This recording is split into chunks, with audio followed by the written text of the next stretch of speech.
बंधुगण मो ना सुजाता मो बयस 26 वर्ष एवं मु जणे विधवा। मो बाहाघर एक आर्मी जवानक सह होइथिला किंतु ड्यूटी रे तांकु वीरगति प्राप्त हैला एवं सेइथिपाई मु विधवा होइगली।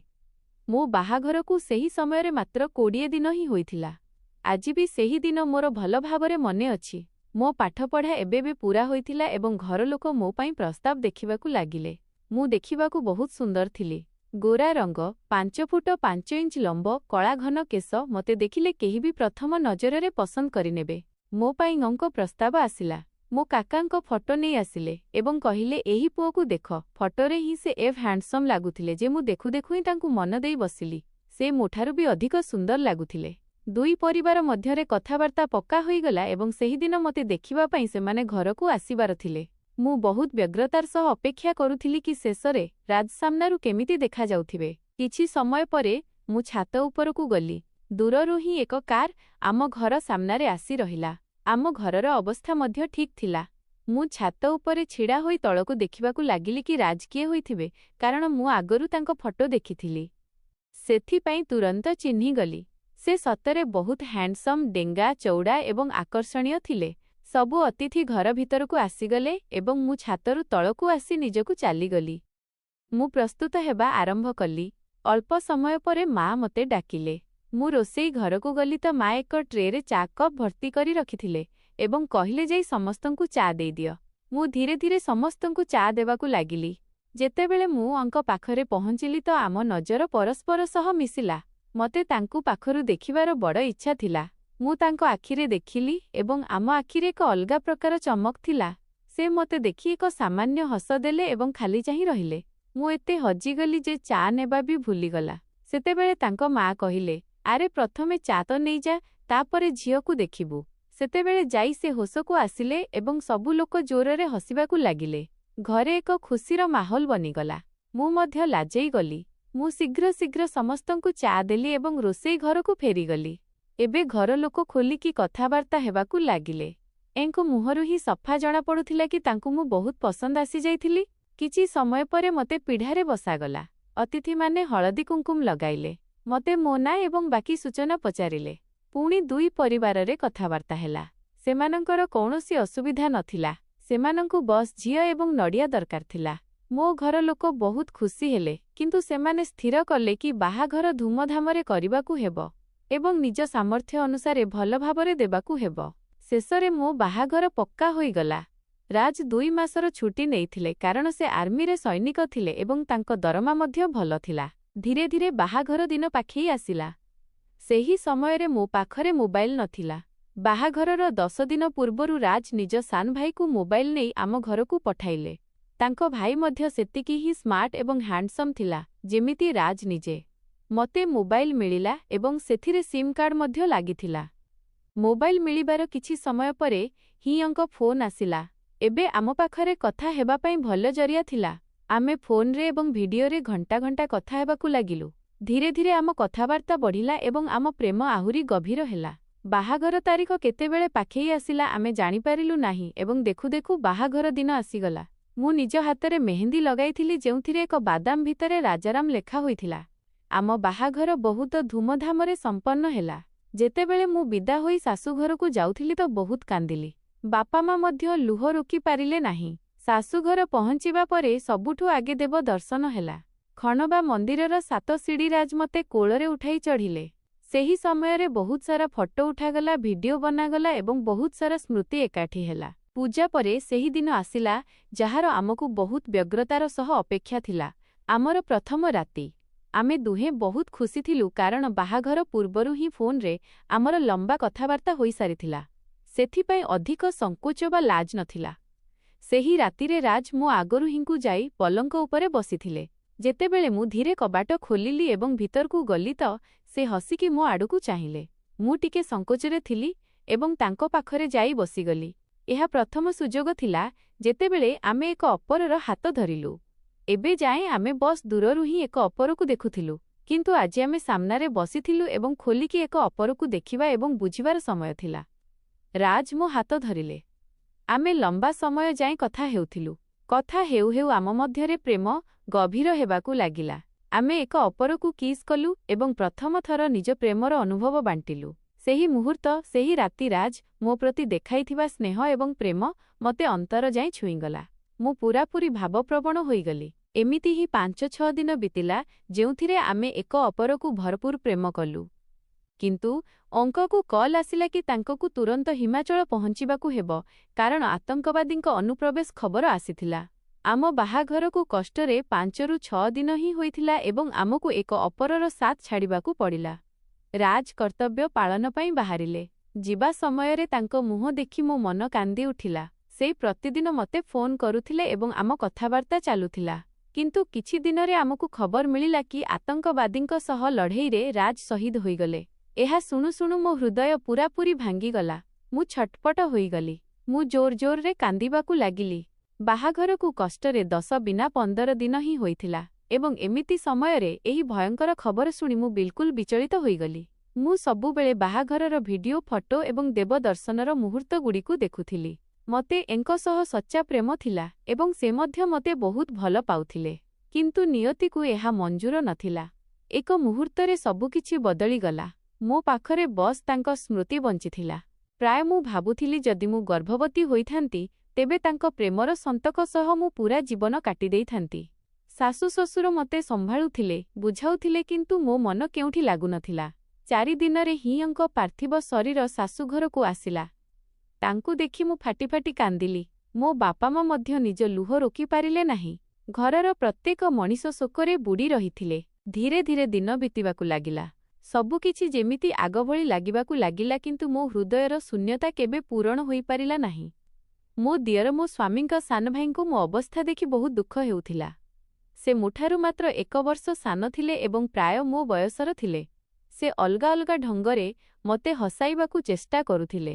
ମୋତେ ବିଭିନ୍ନ ପ୍ରକାର କଥା ଶୁଣାଉଥିଲେ, କିନ୍ତୁ ତଥାପି ମୋ ମନକୁ ଶାନ୍ତି ମିଳୁନଥିଲା। ଏମିତିରେ ମୋ ବାପାମା ମୋତେ କିଛି ଦିନ ପାଇଁ ବାପଘରକୁ ନେଇଗଲେ। ସେଠାରେ ବି ମୁଁ ଦ୍ୱନ୍ଦ୍ୱରେ ଥିଲି କି ଆଖିରେ କରିବି ତ କ'ଣ କରିବି। ମୋ ଶାଶୁ ଶ୍ୱଶୁର ବହୁତ ଭଲ ଥିଲେ। ସେମାନେ ମୋତେ ସବୁବେଳେ ନିଜ ପରିବାରର ଅଂଶ ବୋଲି ମାନୁଥିଲେ। ସେମାନେ ମୋତେ କହିଲେ, ଯଦି ତୁ ଚାହୁଁଛୁ ତେବେ ଆମ ସହିତ ରହିପାରୁ କିମ୍ବା ପୁଣି ଥରେ ବାହାଘର ମଧ୍ୟ କରିପାରୁ। ଆମେ ସବୁବେଳେ ତୋ ସହିତ ଅଛୁ। ତାଙ୍କ କଥା ଶୁଣି ମୋତେ ବହୁତ ସହାରା ମିଳିଲା ଏବଂ ମୁଁ ସ୍ଥିର କଲି କି ମୋତେ ଶାଶୁଘରକୁ ହିଁ ଫେରିବାକୁ ହେବ।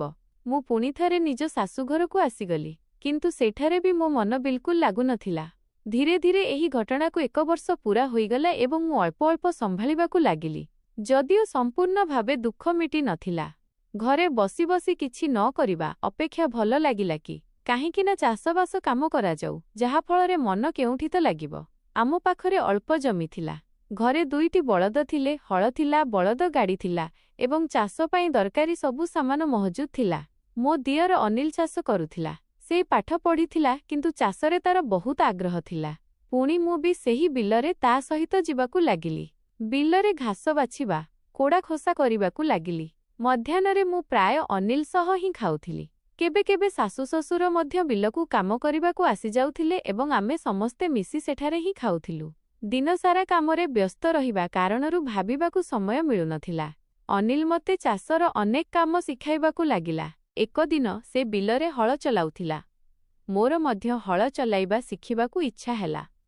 ସେତେବେଳେ ସେ ମୋତେ ଶିଖାଇବା ଆରମ୍ଭ କଲା କି ହଳ କେମିତି ଧରାଯାଏ ଏବଂ ବଳଦଙ୍କୁ କେମିତି ଚଲାଯାଏ। ଶିଖାଇବା ସମୟରେ ତାର ହାତ ମୋ ହାତ ସହ ବାଜିଲା। ସେହି ସ୍ପର୍ଶରେ ମୋତେ କିଛି ଅଲଗା ଅନୁଭବ ହେଲା, କିନ୍ତୁ ମୋତେ ଲାଗିଲା କି ଏହା ଜାଣିଶୁଣି ନୁହେଁ ବରଂ ଅଜାଣତରେ ହୋଇଛି। ସେଥିପାଇଁ ମୁଁ ଅଣଦେଖା କଲି। ଚାଷବାସ ଶିଖାଇବା ସମୟରେ ଏମିତି କଥା ହୋଇଯାଏ। ତଥାପି ସେହି ମୁହୂର୍ତ୍ତ ମୋ ମନରେ ଏକ ଅଜବ ମିଠାପଣ ଭରିଦେଲା। ଧୀରେ ଧୀରେ ମୋତେ ତା ସହିତ ସମୟ ବିତାଇବା ଭଲ ଲାଗିଲା। ପ୍ରତିଦିନ ଆମେ ଦୁହେଁ ଏକାଠି ଖାଉଥିଲୁ, କଥା ହେଉଥିଲୁ ଏବଂ ହସମଜାକ ହେଉଥିଲା। ଏକ ଦିନ ମଧ୍ୟାହ୍ନ ପ୍ରାୟ 1ଟା ହୋଇଥିବ। ଗ୍ରୀଷ୍ମ ଋତୁ ଥିଲା ଏବଂ ବର୍ଷା ଆରମ୍ଭ ହେବାର ସମୟ ଆସିଯାଇଥିଲା। ଆମେ ଦୁହେଁ ଦିନସାରା ବିଲରେ କାମ କରୁଥିଲୁ ଏବଂ ଫେରିବାକୁ ହିଁ ବାହାରିଥିଲୁ କି ବହୁତ ଜୋରରେ ବର୍ଷା ହୋଇଗଲା। ଆମ ବିଲରୁ ଅଳ୍ପ ଦୂରରେ ହିଁ ଏକ ଛୋଟ କୁଡ଼ିଆ ଥିଲା ଯେଉଁଠି ଆମେ ଚାଷର ଉପକରଣ ରଖୁଥିଲୁ। କେବେ କେବେ ଅନିଲ ସେଇଠି ରହି ବିଲରେ ହିଁ ଶୋଇଯାଉଥିଲା। ବର୍ଷା ସହିତ ଜୋର ପବନ ମଧ୍ୟ ଚାଲୁଥିଲା। ଆମେ ଦୁହେଁ ପୂରାପୂରି ଓଦା ହୋଇଯାଇଥିଲୁ। ବର୍ଷାରୁ ବଞ୍ଚିବା ପାଇଁ ଆମେ ଦୌଡ଼ି ଦୌଡ଼ି ସେହି କୁଡ଼ିଆ ଆଡ଼କୁ ଗଲୁ। ବିଲରେ ମାଟି ଓଦା ହୋଇ କାଦୁଅ ହୋଇଯାଇଥିଲା। ଦୌଡ଼ୁ ଦୌଡ଼ୁ ମୋ ଗୋଡ଼ ଖସିଗଲା ଏବଂ ମୁଁ ପଡ଼ିଗଲି। ମୋର ପୂରା ଶାଢ଼ୀ ଓଦା ହୋଇଗଲା ଏବଂ ସେଥିରେ ମାଟି ମଧ୍ୟ ଲାଗିଗଲା। ଅନିଲ ମତେ ପଡ଼ିବାର ଦେଖିଲା ତ ତୁରନ୍ତ ପଛରୁ ଦୌଡ଼ି ଆସିଲା। ମୋ ହାତ ଧରି ମତେ ଉଠାଇଲା ଏବଂ ସହାରା ଦେଇ ଛିଡ଼ା କଲା। ତାର ହାତର ସହାରା ପାଇଁ ମୁଁ ଚାଲିବାକୁ ଲାଗିଲି। ମଝିରେ ମଝିରେ ମୋ ଗୋଡ଼ ଖସୁଥିଲା, କିନ୍ତୁ ଶେଷରେ ଆମେ କୁଡ଼ିଆ ପର୍ଯ୍ୟନ୍ତ ପହଞ୍ଚିଗଲୁ। ଅନିଲ କୁଡ଼ିଆର କବାଟ ଖୋଲିଲା ଏବଂ ଆମେ ଦୁହେଁ ଭିତରକୁ ଚାଲିଗଲୁ। ମୋ ଶାଢ଼ୀ ପୂରାପୂରି ଓଦା ହୋଇ ସାରିଥିଲା। ମୁଁ ବହୁତ ଲଜ୍ଜିତ ଥିଲି, ବୁଝିପାରୁନଥିଲି କି କ'ଣ କରିବି। ସେଠାରେ କୁଡ଼ିଆରେ କିଛି ପୁରୁଣା ପୋଷାକ ରଖା ହୋଇଥିଲା, ଯାହା ଅନିଲ ଚାଷ କରିବା ସମୟରେ ପିନ୍ଧୁଥିଲା, ଏବଂ କିଛି ପୁରୁଣା ପୋଷାକ ତାର ବାପା ମୋ ଶ୍ୱଶୁରଙ୍କର ମଧ୍ୟ ରଖା ହୋଇଥିଲା। ଅନିଲ ମୋତେ କହିଲା, ଭାଉଜ ଆପଣ ଏହି ପୋଷାକ ପିନ୍ଧି ନିଅନ୍ତୁ। ଆପଣ ପୂରାପୂରି ଓଦା ହୋଇଗଲେଣି, ନହେଲେ ଦେହ ଖରାପ ହୋଇଯିବ। ତାର ଏହି ଚିନ୍ତା ଦେଖି ମୋ ମନ ତରଳିଗଲା, କିନ୍ତୁ ତା ସାମ୍ନାରେ ପୋଷାକ ବଦଳାଇବା ମୋ ପାଇଁ ସମ୍ଭବ ନଥିଲା। ସେ ମୋ ଅସୁବିଧା ବୁଝିଲା ଏବଂ କହିଲା, ମୁଁ ବାହାରକୁ ଚାଲିଯାଉଛି। ଏବଂ ସତରେ ସେ ସେହି ପ୍ରବଳ ବର୍ଷାରେ ବାହାରେ ଯାଇ ଛିଡ଼ା ହେଲା। ସେ ନିଜେ ବର୍ଷାରେ ଓଦା ହେଉଥିଲା, ଯାହାଫଳରେ ମୁଁ ଆରାମରେ ପୋଷାକ ବଦଳାଇ ପାରିବି। ତାର ଏହି ଯତ୍ନ ଏବଂ ସମ୍ବେଦନଶୀଳତା ମୋ ହୃଦୟକୁ ଛୁଇଁଗଲା।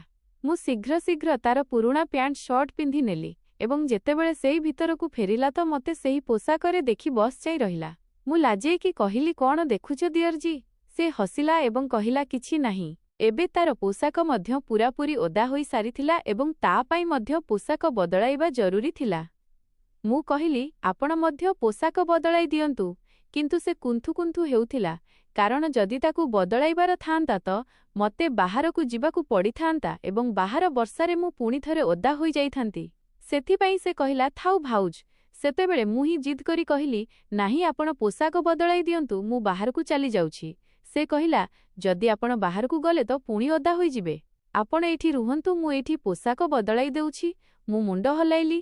ମୁଁ ପଛକୁ ବୁଲି ଏକ କୋଣକୁ ଚାଲିଗଲି ଏବଂ ସେ ପୋଷାକ ବଦଳାଇବାକୁ ଲାଗିଲା। ସେ ପୋଷାକ କାଢ଼ି ଶରୀରରେ ଗାମୁଛା ଗୁଡ଼ାଇ ହେଲା। ମୋ ପିଠି ତାର ଆଡ଼କୁ ଥିଲା, କିନ୍ତୁ ମୋତେ ଭଲ ଲାଗୁନଥିଲା।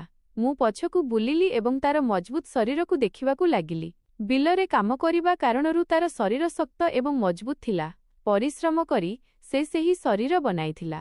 ତାର ଗଠିତ ଶରୀର ଦେଖି ମୁଁ ତା ଆଡ଼କୁ ଆକର୍ଷିତ ହେବାକୁ ଲାଗିଲି।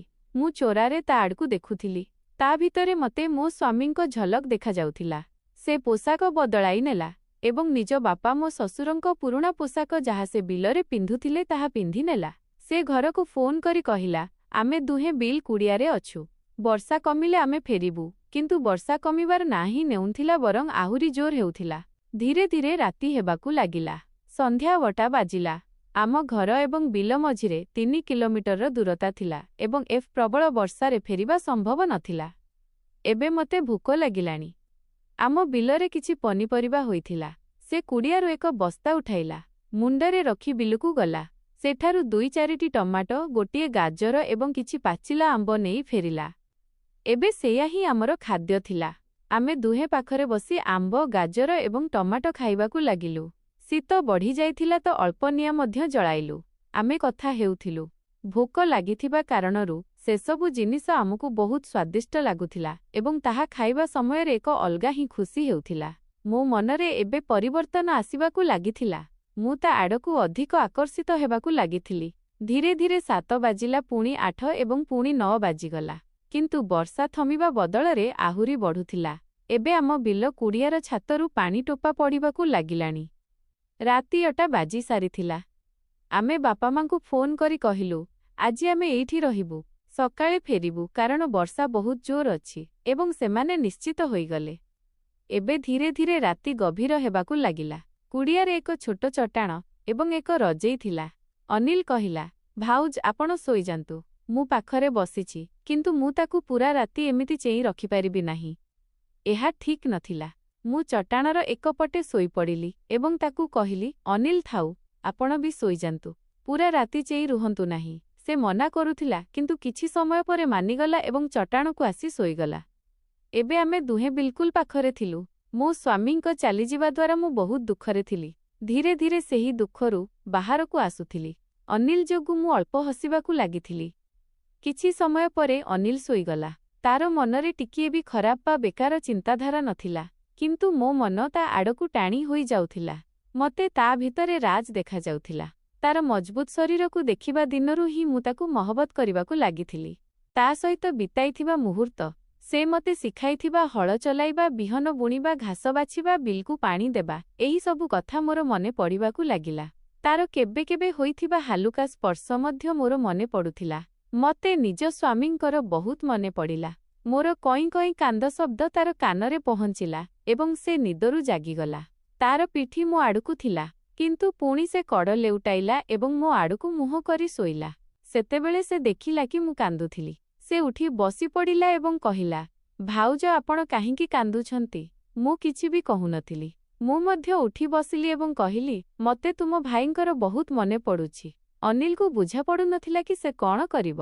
ମୁଁ ନିଜ ମୁଣ୍ଡ ତାର ଛାତି ଉପରେ ରଖିଦେଲି। ସେ ମୋ ମୁଣ୍ଡରେ ହାତ ବୁଲାଇବାକୁ ଲାଗିଲା। ମତେ ବୁଝାଇବାକୁ ଚେଷ୍ଟା କରୁଥିଲା। ମତେ ନିଜେ ବୁଝା ପଡ଼ୁନଥିଲା କି ମତେ କ'ଣ କରିବା ଉଚିତ। ମୁଁ ଅନିଲକୁ କୁଣ୍ଢାଇ ଧରିଲି। ଅନିଲ ମଧ୍ୟ ନିଶବ୍ଦ ହୋଇ ରହିଗଲା। ତାକୁ ମଧ୍ୟ ବୁଝା ପଡ଼ୁନଥିଲା କି ସେ କ'ଣ କରିବ। କିନ୍ତୁ ସେ ମଧ୍ୟ ସେହି ଆଲିଙ୍ଗନ ଭାଙ୍ଗିଲା ନାହିଁ। ମୁଁ ତାର ବାହୁରୁ ବାହାରକୁ ଆସିଲି ଏବଂ ତାର ଓଠରେ କିସ୍ କରିବାକୁ ଲାଗିଲି। କିଛି ସମୟ ପରେ ସେ ମଧ୍ୟ ମତେ ଜବାବ ଦେଲା ଏବଂ ମୋ ଓଠରୁ ଚୁମ୍ବନ ନେବାକୁ ଲାଗିଲା। ଏବେ ଆମେ ଦୁହେଁ ପରସ୍ପର ଭିତରେ ବୁଡ଼ିବାକୁ ଲାଗିଲୁ। ସେହି ରାତିରେ ଆମେ ଭରପୁର ପରସ୍ପରକୁ ପ୍ରେମ କଲୁ। ଆମେ ଦୁହେଁ ବହୁତ ଖୁସି ହୋଇଗଲୁ। ଆମକୁ ଅପାର ଆନନ୍ଦ ମିଳୁଥିଲା। କେତେବେଳେ ନିଦ ଆସିଗଲା ତାହା ଆମକୁ ଜଣାପଡ଼ିଲା ନାହିଁ। ଧୀରେ ଧୀରେ ସୂର୍ଯ୍ୟ ବାହାରିଲା। ପୂରା ବିଲରେ ପାଣି ଜମି ରହିଥିଲା। ଏବେ ବର୍ଷା ଯୋଗୁଁ କୌଣସି କାମ କରିବା ସମ୍ଭବ ନଥିଲା। ସକାଳେ ଉଠିବା ପରେ ଆମେ ଦୁହେଁ ଘରକୁ ଫେରି ଆସିଲୁ। 2-3 ଦିନ ଯାଏଁ ଆମେ ଦୁହେଁ ପରସ୍ପର ସହ କଥା ହେଲୁ ନାହିଁ। ମତେ ବହୁତ ଲାଜ ଅନୁଭବ ହେଉଥିଲା। ଆମେ କ'ଣ କରି ବସିଲୁ, ଭାଉଜ ଭାବନାର ପ୍ରବାହରେ ଏହା ବୁଝା ପଡ଼ୁନଥିଲା। ଅନିଲ ମଧ୍ୟ ମୋ ସହ କଥା ହେବାରୁ ବଞ୍ଚୁଥିଲା। ସେ ମଧ୍ୟ ବହୁତ ସଚ୍ଚୋଟ ଥିଲା। 2-3 ଦିନ ପରେ ମୁଁ ଅନିଲ ସହ କଥା ହେବାକୁ ଚେଷ୍ଟା କଲି, କିନ୍ତୁ ସେ ଏଡ଼ାଇ ଦେଉଥିଲା। ଏକ ଦିନ ମଧ୍ୟାହ୍ନରେ ବାପା ମା ବଜାରକୁ ଯାଇଥିଲେ। ସେତେବେଳେ ଘରେ ମୁଁ ଏବଂ ଅନିଲ ହିଁ ଥିଲୁ। ଅନିଲ ନିଜରେ ବସିଥିଲା। ମୁଁ 2 କପ୍ କଫି ବନାଇଲି କାରଣ ଉଟା ବେଳେ ତାର କଫି ପିଇବାର ଅଭ୍ୟାସ ଥିଲା। ଯେତେବେଳେ ମୁଁ ତାକୁ କଫି ଦେଲି ସେତେବେଳେ ମୋ ହାତ ପୁଣି ଥରେ ତାର ହାତକୁ ଛୁଇଁଗଲା। ମୋ ମନରେ ଏକ ଲହରୀ ଖେଳିଗଲା। ଆମେ ଦୁହେଁ ପରସ୍ପରର ଆଖିରେ ଦେଖିଲୁ। ଆମ ଆଖି ମିଶିଲା। କିନ୍ତୁ ମୁଁ ତୁରନ୍ତ ହିଁ ନଜର ଫେରାଇ ନେଲି ଏବଂ ତାଠାରୁ ଅଳ୍ପ ଦୂରରେ ଯାଇ ବସିଗଲି। ଆମେ ଦୁହେଁ କଫି ପିଇବାକୁ ଲାଗିଲୁ। କଫି ପିଉ ପିଉ ଅନିଲ କହିଲା, ଭାଉଜ ସେଦିନ ଆମ ମଝିରେ ଯାହା କିଛି ହେଲା ମୁଁ ଭୁଲ ଥିଲି। ମୁଁ କହିଲି, ହଁ ଦିଅରଜୀ ଆପଣ ଠିକ୍ କହୁଛନ୍ତି। କିନ୍ତୁ ଏବେ ଆମ ମଝିରେ ସତରେ ଏକ ଆକର୍ଷଣ ସୃଷ୍ଟି ହୋଇସାରିଥିଲା। ଦୁହିଁଙ୍କୁ ପରସ୍ପରର ସାଥ ଭଲ ଲାଗୁଥିଲା। ଅନିଲ କହିଲା, ଭାଉଜ ଏମିତି ବ୍ୟବହାର ଭୁଲ। କିଛି ଦିନରୁ ଆପଣ ମତେ ପସନ୍ଦ ଆସିବାକୁ ଲାଗିଛନ୍ତି। କିନ୍ତୁ ଏହା ଠିକ୍ ଲାଗୁନି। ମୋର ଆପଣଙ୍କ ପ୍ରତି ପ୍ରେମ ଅଛି। ଦାଦାଙ୍କ ଭାଇଙ୍କ ଚାଲିଯିବା ଦିନରୁ ହିଁ ମୁଁ ଆପଣଙ୍କର ବହୁତ ଯତ୍ନ ନେଇଛି ଏବଂ ଏବେ ମୁଁ ଆପଣଙ୍କ ପ୍ରେମରେ ପଡ଼ିଯାଇଛି। ଏହା ମତେ ନିଜକୁ ବୁଝା ପଡ଼ିଲା ନାହିଁ। କିନ୍ତୁ ଆପଣ ମୋ ଭାଇଙ୍କ ପତ୍ନୀ। ମତେ ଆପଣଙ୍କ ସହ ଏମିତି ବ୍ୟବହାର କରିବା ଉଚିତ ନଥିଲା। ସେଥିପାଇଁ ମୁଁ ଆପଣଙ୍କଠାରୁ ଦୂରେଇ ରହୁଥିଲି। ତାର ଏହି କଥା ଶୁଣି ମୋ ଆଖିରେ ଲୁହ ଭରିଗଲା। କାରଣ ମୋର ପୂର୍ବରୁ ହିଁ ବିବାହ ହୋଇସାରିଥିଲା ଏବଂ ସେହା ସତ୍ତ୍ୱେ ଅନିଲ ମତେ ପ୍ରେମ କରୁଥିଲା। ଏହା ଶୁଣି ମୋ ଭାବନା ଉଛୁଳି ପଡ଼ିଲା। ମୁଁ କଫି କପ୍ ଅଧା ହିଁ ଟେବୁଲ ଉପରେ ରଖିଦେଲି ଏବଂ ଦୌଡ଼ିଯାଇ ତାକୁ କୁଣ୍ଢାଇ ଧରିଲି ଏବଂ ଜୋର ଜୋରରେ କାନ୍ଦିବାକୁ ଲାଗିଲି। ଅନିଲ ମଧ୍ୟ ମତେ କୋଳେଇ ନେଲା। ଆମେ ଦୁହେଁ ପରସ୍ପରକୁ ପ୍ରେମରେ ଚୁମ୍ବନ ଦେଲୁ। ପରସ୍ପରକୁ ବାହୁରେ ଭରିନେଲୁ। ଆମେ ପୁଣି ଥରେ ପରସ୍ପର ଭିତରେ ହଜିବାକୁ ଲାଗିଲୁ। ଆମ ଦୁହିଁଙ୍କୁ ଅପାର ଆନନ୍ଦ ମିଳୁଥିଲା। କିଛି ସମୟ ପରେ ବାପା ମା ଫେରି ଆସିଲେ। ଅନିଲ ବାପା ମାଙ୍କ ପାଖକୁ ଗଲା ଏବଂ କହିଲା, ମା ବାପା ମତେ ଆପଣଙ୍କୁ କିଛି କହିବାର ଅଛି। ମା ବାପା କହିଲେ, ହୁଁ କହ ଅନିଲ। ଅନିଲ କହିଲା, ମତେ ସୁଜାତା ଭାଉଜଙ୍କୁ ବାହା ହେବାକୁ ଚାହୁଁଛି। ଏହା ଶୁଣି ଶାଶୁ ଶ୍ୱଶୁର ଆଶ୍ଚର୍ଯ୍ୟ ହୋଇଗଲେ। ସେମାନଙ୍କୁ ଏହି କଥା ଉପରେ ବିଶ୍ୱାସ ହିଁ ହେଉନଥିଲା। ମୋ ସ୍ୱଭାବ ବହୁତ ଭଲ ଥିଲା। ମୁଁ ମୋ ଶାଶୁ ଶ୍ୱଶୁରଙ୍କୁ ବହୁତ ପ୍ରେମ ଦେଉଥିଲି। ମୋ ବାପା ମା ମଧ୍ୟ ଗଭୀର ଚିନ୍ତାରେ ପଡ଼ିଗଲେ। ସେମାନେ କହିଲେ, ପୁଅ ତୁ ଥରେ ଭଲ ଭାବରେ ଭାବିନେ ଏବଂ କ'ଣ ସୁଜାତାକୁ ମଧ୍ୟ ଏହାର ସୂଚନା ଅଛି? ପୁଣି ମା ବାପା ମତେ ଡାକିଲେ ଏବଂ କହିଲେ, ଅନିଲ କହୁଛି କି ସେ ତତେ ବାହା ହେବାକୁ ଚାହୁଁଛି। ମୁଁ ହସିଦେଲି। ମା ବାପା ମୋ ହସ ଦେଖି ବୁଝିଗଲେ ଏବଂ ପୁଣି ଆମ ବିବାହ ଧୁମଧାମରେ କରିଦିଆଗଲା। ଏବେ ଆମେ ବହୁତ ଖୁସି ଥିଲୁ। ରାଜ ଭଳି ହିଁ ମତେ ଜୀବନ ଦେଇ ଭଲ ପାଉଥିବା ତାର ଭାଇ ଅନିଲ ଏବେ ମୋ ଜୀବନସାଥୀ ବନିସାରିଥିଲା। ଆମେ ଦୁହେଁ ଏବେ ବହୁତ ଖୁସି ଥିଲୁ। ଆମ ସଂସାର ବହୁତ ଆନନ୍ଦରେ ଚାଲୁଥିଲା।